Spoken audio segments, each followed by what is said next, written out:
हकीर एंतुड़ीशाला कुहाଯାउथिबा छत्रपुर हकी प्रशिक्षण केन्द्र ठारे गत कालीठारू हकी खेलाड़ी मानक पई आरंभ होईछि हकी ग्रीष्मकालीन समराभ्यास।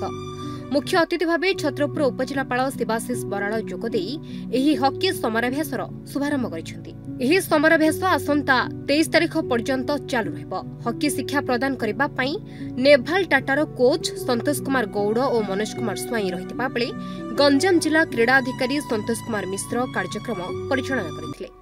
अन्यमानक मध्यरे कोच इंचार्ज बालाल खान, जिला क्रीड़ाधिकारी कार्यालय मुख्य किराणी ताराप्रसाद मिश्र, कनिष्ठ किराणी अभय कुमार पट्टनायक प्रमुख उपस्थित थिले।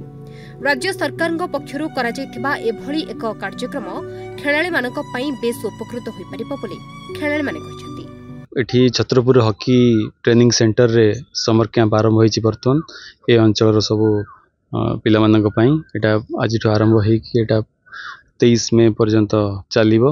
ए अंचल पिलांग पई एटा गोटे बहुत बड़ सुजोग। छत्रपुर हॉकी रो हब कहया गले, तेणु करी आगामी दिन रे एठू विश्वस्तरीय हॉकी प्लेयर बाहरिबे एटा हमर आशा। मो नाम Santosh Kumar Gaur, hockey training centre रो incharge of the coach hockey.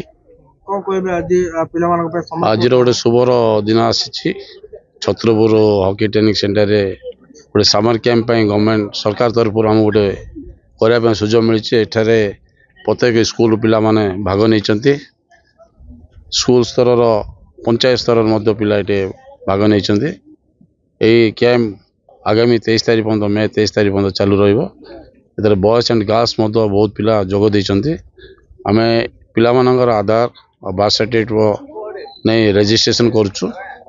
आगामी दिन रे और की अधिक पिला एटारे जोग दे कैंप रे उत्साहित करियोला हमर आशा रखछु। मो ना प्रियदर्शिनी दास, क्लास 10th रे मो पढुची। आज आमर छत्रपुर रे समर कैंप स्टार्ट होची। हमको नावल टाटा बहुत भल अपॉर्चुनिटी मिली कि पिला माने एठी निजर खेल प्रदर्शन करी विभिन्न जातीय स्तर रे राज्य स्तर को जाई निजर कौशल प्रदान करि परिबे।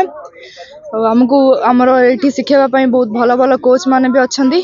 तांकोठु हम खेल सिखी आम निजर क्रीड़ा प्रदर्शन करी आम हमर जिला एवं राज्यर नाम रखिबा को चाहूछु।